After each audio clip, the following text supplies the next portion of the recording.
Kepolisian menangkap pelaku pencuri data dari aplikasi Peduli Lindungi. Penyidik juga memeriksa saksi-saksi atas kasus pencurian data yang sempat menghebohkan karena nik presiden bisa diakses publik.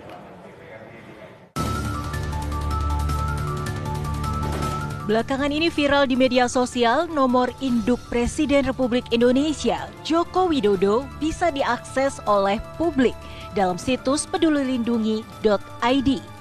Kasus ini sontak menjadi perbincangan hangat terkait keamanan data-data pribadi yang diunggah ke situs resmi milik pemerintah itu. Kebocoran data ini menjadi bukti mudahnya mencuri data kependudukan.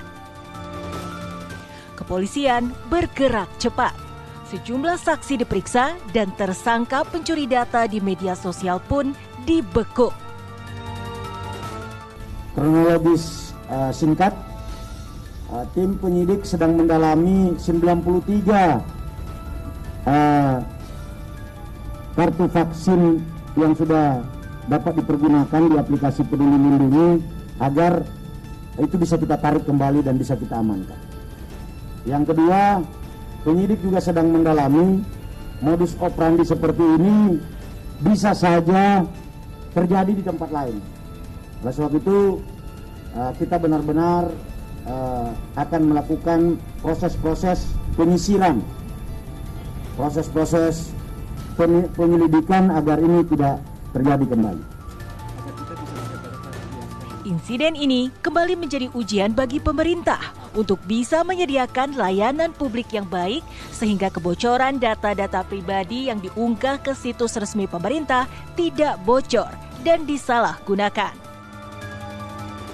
Dari Jakarta, tim TV One mengabarkan.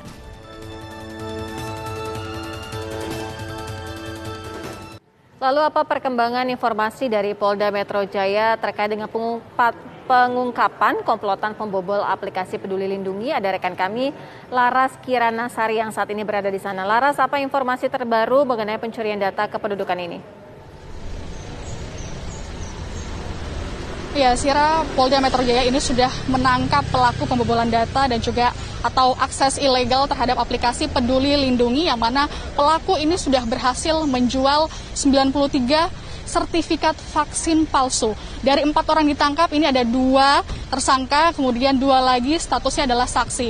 Untuk 2 orang tersangka, yang pertama adalah HH, ia adalah pelaku utama di mana menjadi staf tata usaha di Kelurahan Muara Karang yang dalam kasus ini berperan untuk mengakses data, membobol data dan juga menjual ataupun juga membuat sertifikat vaksin palsu. Ada juga rekannya yang juga menjadi tersangka, ini dengan inisial FH yang merupakan karyawan swasta.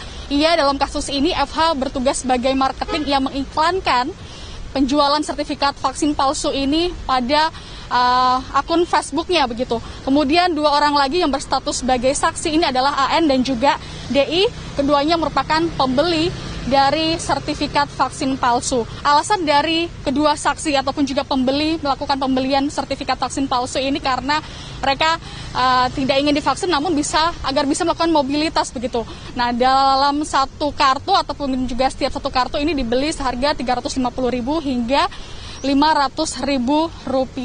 Artinya ini masih terus didalami juga oleh penyidik untuk mengembangkan kasus ini. Sementara yang menjadi pertanyaan juga, kenapa kemudian pelaku dengan inisial HH yang merupakan staf dari Kelurahan Muara Karang ini bisa mengakses ini karena ia memiliki akses seperti password begitu dan juga data dari aplikasi Piker BPJS, di mana aplikasi ini merupakan aplikasi satu data yang biasanya diakses oleh inputor ketika kita datang untuk melakukan vaksin. Nah, biasanya hanya orang-orang tersebut saja yang bisa melakukan input data. Kemudian ini tentu saja aplikasi ini terhubung dengan aplikasi Peduli Lindungi. Seharusnya prosedurnya seperti itu, namun itu tidak dilakukan oleh pelaku. Ia langsung saja memasukkan nik, kemudian juga data, menggunakan password yang ia miliki pada aplikasi Piker tanpa perlu orang tersebut melakukan vaksin terlebih dahulu. Sehingga dengan akses tersebut ia akhirnya menjual sertifikat vaksin palsu seharga Rp350 hingga Rp500.000. Atas perbuatan yang dilakukan oleh pelaku HH dan juga FH ini diancam dengan hukuman 6 tahun penjara yang karena disangkakan pasal 30 dan juga pasal 32 Undang-Undang Nomor 19 tahun 2016, di mana nanti juga ada denda sebesar 600 juta rupiah. Kita akan nantikan apakah juga akan ada tersangka tambahan, tidak hanya 2 orang pelaku ini saja, kita akan tunggu bersama. Syira. Laras Kiranasari melaporkan langsung dari Polda Metro Jaya. Terima kasih.